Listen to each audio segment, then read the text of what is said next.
I'm just the guy who wants people to go to Disney and to feel this magic. You know, if anybody from Disney is watching, please don't sue me. I want to give this a 5 out of 5 just because you have to see it. I'm File91e and these are my Disney news and reviews.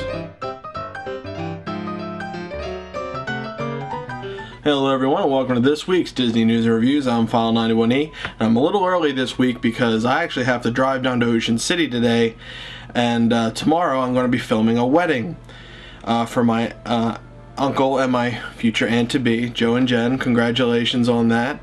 A big round of applause for them. And I want to do my best to film it and make it good, nice and cool. I might post something up later, who knows. But speaking of weddings, Opera Cat, my big #1 fan, she recently got married and she should be down in Disney World right now. Not sure what she's doing, but hopefully, at the very least, she's having a good time. But yeah, so she's down there, on her honeymoon at Disney World, enjoying it, hopefully. So Opera Cat, congratulations to you. She actually wound up getting married the day of posting my last video, so I didn't quite give her props then, but I'm giving her props now. Opera Cat, very good. Round of applause. Congratulations. So, well, nothing else really, happening with me this week, so let's get right to the news.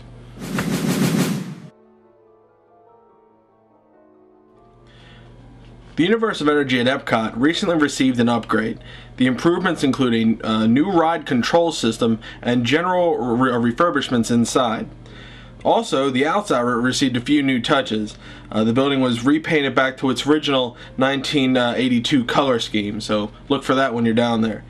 Not that really any of you might care about what it looks like, but it is worth noting because it's one of my favorite attractions at Epcot.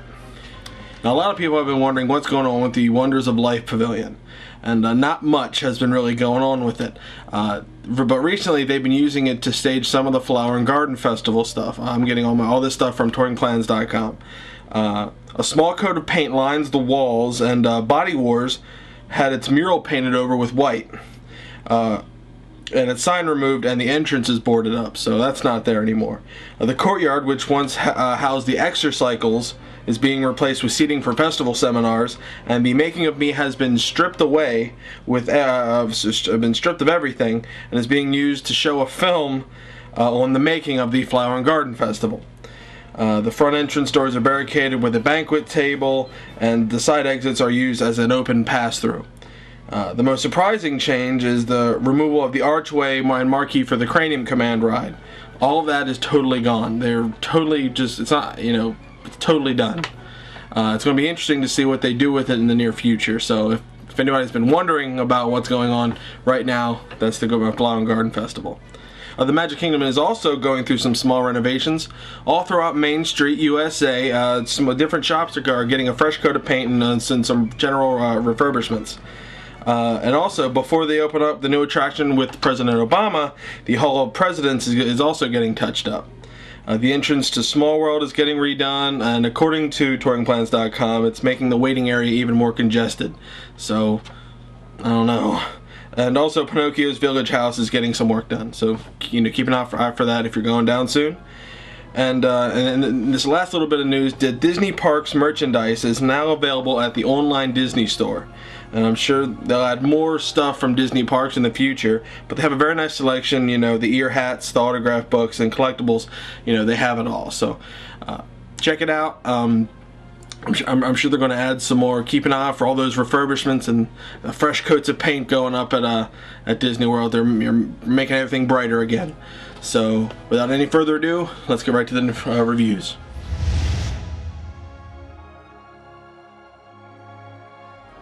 Okay, as you all know, I pick out the things that I review before now, so that it gives me a little bit of prep time, so I can figure out what to say. And the first thing I picked out was the Tree of Life at the Animal Kingdom.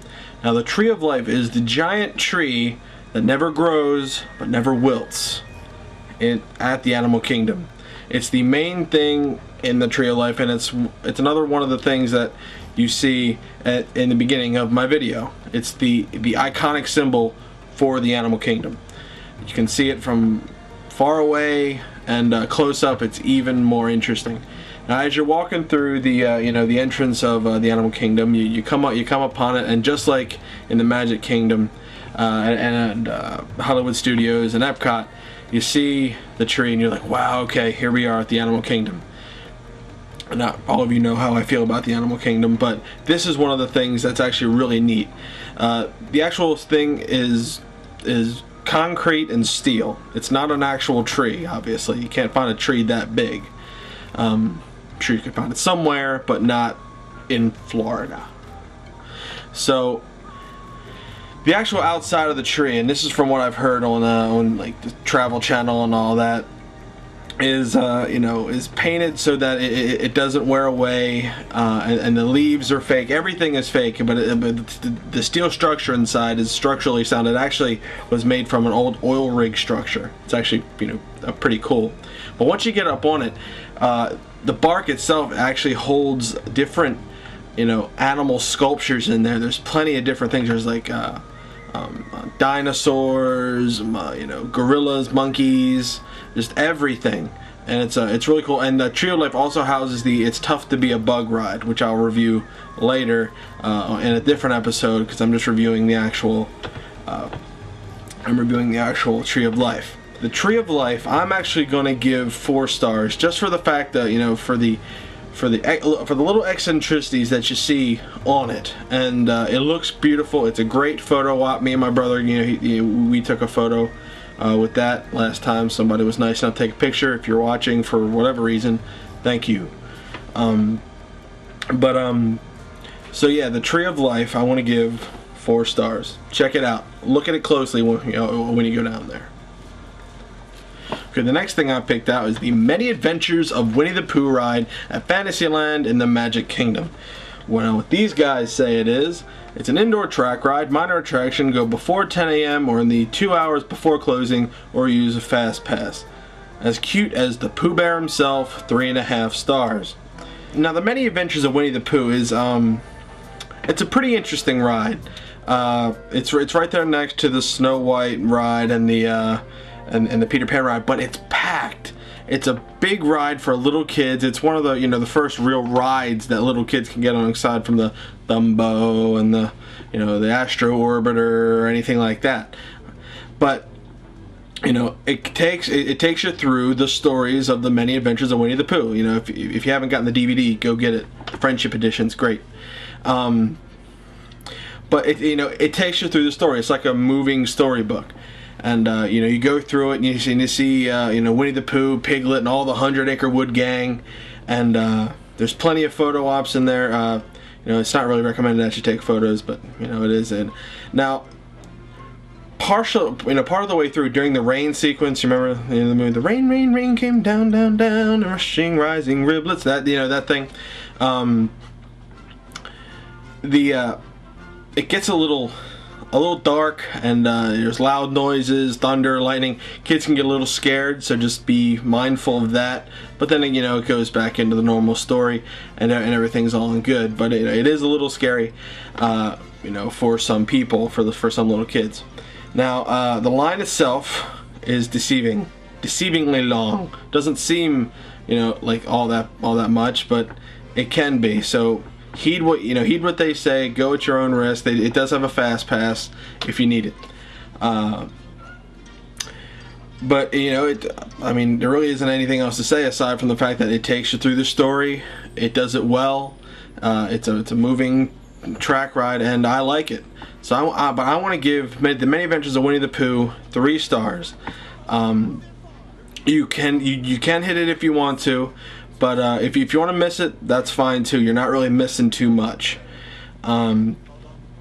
Be sure that when you do go, the line isn't too crazy long. Heed the warnings with the line, because it's deceptively long. I once waited 45 minutes for that ride, and I'm like, is this really worth 45 minutes? It's not like Splash Mountain, Space Mountain, Big Thunder Mountain, or anything like that. So, But every ride in Disney World is usually worth waiting for. Usually. Yeah. Okay, so, but The Many Adventures of Winnie the Pooh, 3 stars.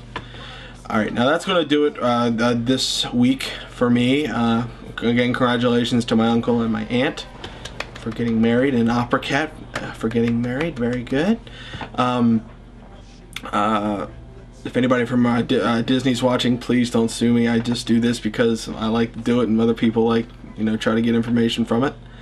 I want to thank all my subscribers and commenters and people who just, you know, acknowledge me. That's cool. And stuff. Keep doing it. Comment, subscribe, do whatever you want to do. I don't care. But if this video, you know, gives you enjoyment somehow, that's the real treat for me. So I will see you all next week with a new Disney news and reviews. Thanks for watching. Appreciate it.